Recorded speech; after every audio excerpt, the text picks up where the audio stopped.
The experience of going through heart surgery is really confronting.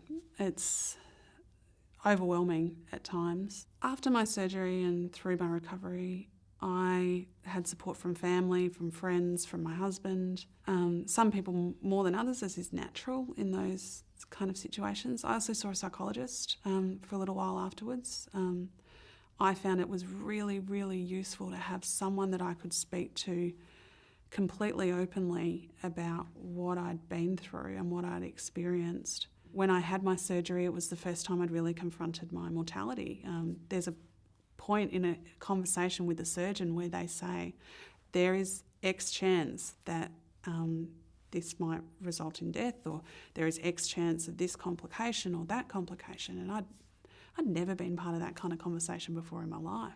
You know, there's a time when it's really confronting when you're being prepped for surgery and you're lying down on the table and the anaesthetist is, you know, putting the mask on and the nurses are there and you're like, all right, this is it, we'll see how it goes. And working with a psychologist to talk through all that in a safe environment where I didn't feel like I was risking upsetting someone was invaluable for me. My mum's a very practical person, and if I'm looking for practical support, like you'll stay at home, we'll look after you, please don't worry, you're being a drama queen. If I'm looking for that kind of advice, I go for my mum.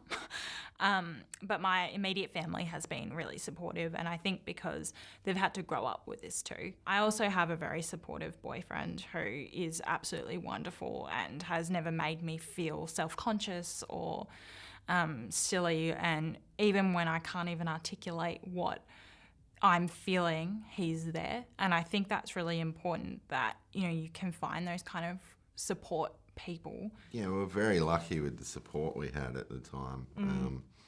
As Emma mentioned, from teachers at the school, but family and friends, and even a little boy goes to daycare. It's only about 10 minutes drive from our house, but there's no public transport out there at all. It's sort of a little rural property he goes to daycare at, and we were lucky enough that his carer for that whole first year picked him up and dropped him off every day. Because Emma couldn't do it anymore. I normally leave home for work at 6 a.m, so he's not even awake, so would have had to massively rearrange my sort of working arrangements to be able to deal with that. And then we had meal drop-offs and people constantly dropping food off of work colleagues, people from town, like parents of kids that I don't know where they found out where I lived, but they did, and they were dropping stuff off all the time. I went and saw a psychologist after she had a cardiac arrest.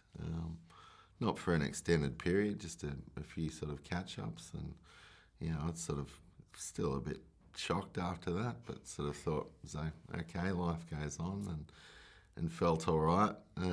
I probably hadn't come to terms with things properly at that stage, and by the end of that year, Emma was up to her 4th stint in hospital for the year. I think around then and in the months to follow, I sort of definitely realised that I wasn't doing fine or anything close to it. So I went back and saw another psychologist for quite a period, and it was a very difficult period, I guess. The first, well, not quite at 2 years, but first year and a half. It was particularly challenging for my parents. They'd seen me have surgery at 6 months of age, and then to see me going through it all again was challenging. And in fact, one of the toughest parts about the whole experience was me having to tell my mum and dad that I needed to have surgery again.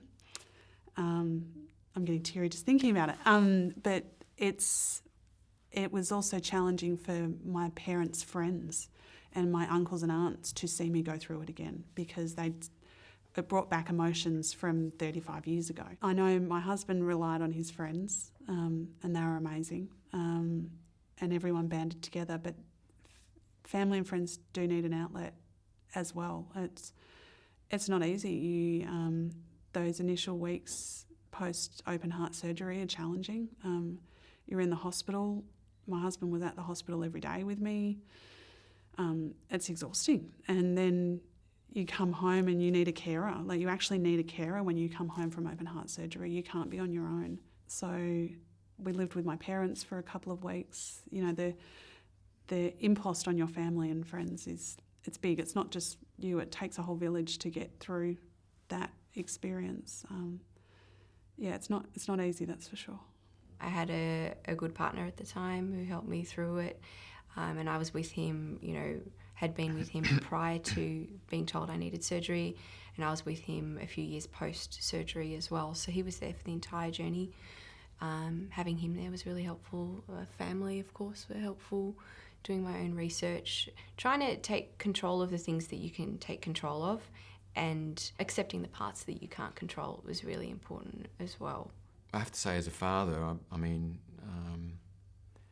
Alicia's made it so easy because she's been so strong. I don't know if that's an impact we've had, or it's just totally come from her. Either way, I'm happy about it.